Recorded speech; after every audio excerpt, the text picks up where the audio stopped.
My Mathematical Life. My Mathematical Life is a program used in the classroom, usually when studying math for both 4th and 5th grade students. Students will use math and relate it to real-life experiences such as making money, staying healthy, and being happy through the course of his or her life. The goal of this game is to help children understand how an adult must live and how many different aspects of life they have control over. It is a challenging game for both 4th and 5th graders, but it will help give background information on these students on what is expected in the future. It is a great start and foundation of knowledge for when they graduate college and enter the real world. This program is great for in the classroom. Teachers can use this program in the classroom where they introduce or finish the topic of money. It is a fun game that allows students to control their own finances and buy things that they want or need. It also gives them an idea of how they will need to manage their money in the future. Most teachers will use this game as a reward to the children and a fun way to get students into the material. When it comes to forms of presentation, teachers show the children how to use their application and how to manage their finances to give them a basis to play the game. In order for 4th and 5th graders to understand this game, the teacher needs to teach them how to play it and go through each individual option that the game entails. When it comes to expression, the student can use this knowledge of the game along with their mathematical skills to buy and sell different personal items. They can see how much money they have so they can manage it in an appropriate way. It can be through buying or selling a house, car, or even personal items. The application focuses on the children using their mathematical skills. It's also great for active engagement. It's a fun way for students to use their math skills while still learning about different financial situations that they will encounter in the future. When the program of My Mathematical Life is finally open, students will choose a character of who they want to represent them. The program gives a wide variety of characters, both boys and girls. Once the character is chosen, the student picks 4 personality traits that describe themselves and advances to choose a career on the next screen.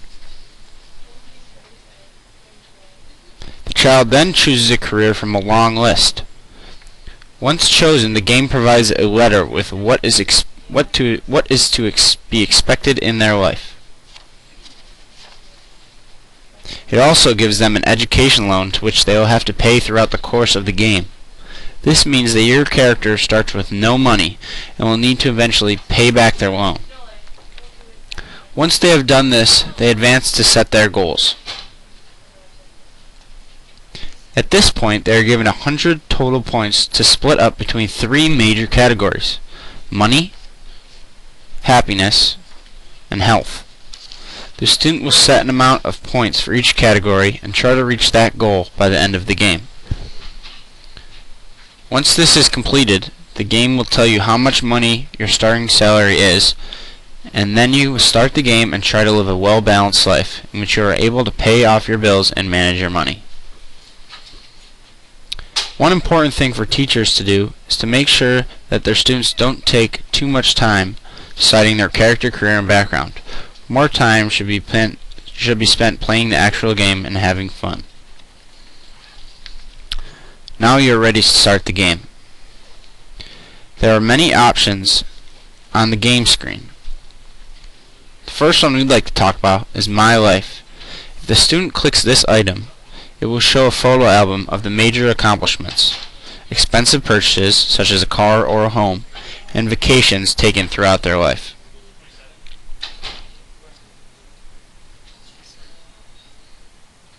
The next option is Stats. This tool provides a summary of all of the characters throughout the game, showing their career, character traits, salary, marital status, their number of children, and their bank accounts, which can include liabilities and their assets. The next game option is the Weekly Planner. This provides a schedule for the student for what they need to do in order to maintain a stable lifestyle. It shows how many hours you have in a week, and it breaks it down into 3 categories: odds and ends, sleep, and work. The The student can then schedule certain activities based on how much free hours they have after all three of these categories are met. The fourth game option is Things to Do. The activities that are available to the students are under this item. A list is provided which has many different activities that can be done in the person's free time.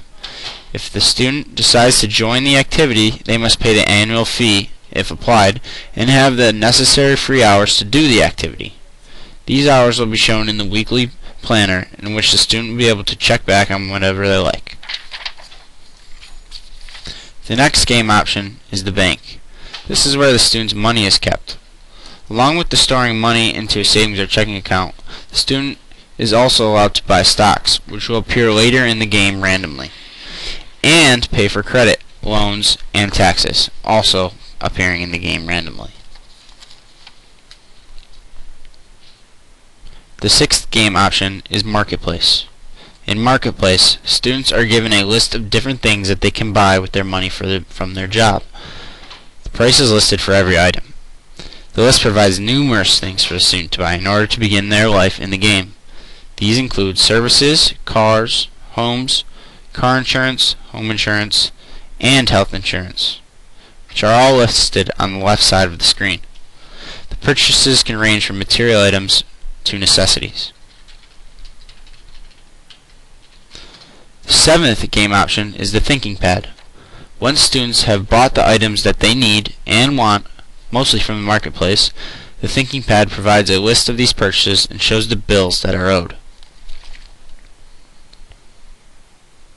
The last game option is Spreadsheet. This tool provides a place to calculate averages or use different formulas for your finances. It can also serve as a tool to organize numbers if a student would like to keep track of their checking and credit accounts. It is very similar to Excel, but it doesn't have to be used to play the game. Have fun! Once the student understands each tool, they can begin to play the game. They can buy whatever they choose, but must be able to pay for the items. They can also decide to invest in certain activities or stocks in hopes of gaining happiness or money. If the student wants to advance a month or gain more money, they can click the green button on the clock on the main screen. Once the button is clicked, the three little guys at the top may express how they feel, describing if they are wealthy, happy, or healthy. Students need to continue to click and buy things when they choose. It may take a little while to accumulate money in the game, but if you stay patient, you will eventually gain money to live a stable life with a house and a car. Students must be careful with what they buy, especially in the early years. The best advice is to save your money for a couple of years, limiting your purchases to only things that the game suggests. One other tip is to make sure that you have enough money in your checking account. Follow the advice of the computer, and most of all, have fun and work your way to a successful future. Overall, the game is very complicated and difficult to teach to a large group of students. If a teacher were to attempt to teach the class on a whole, each individual option, and how each one works, it would be very difficult to monitor each student and work at a good pace. There are some positive aspects of the game, such as it is a good basis to explain to students the value of money and how finances work. It teaches how to manage a salary. This is the main thing the tool focuses on, but our group still thinks that would be too much for a 5th grader to understand. It does help solve the problem of how to manage your money, and it shows what necessities people should be spending their money on. It explains how your personal needs are more important than material needs.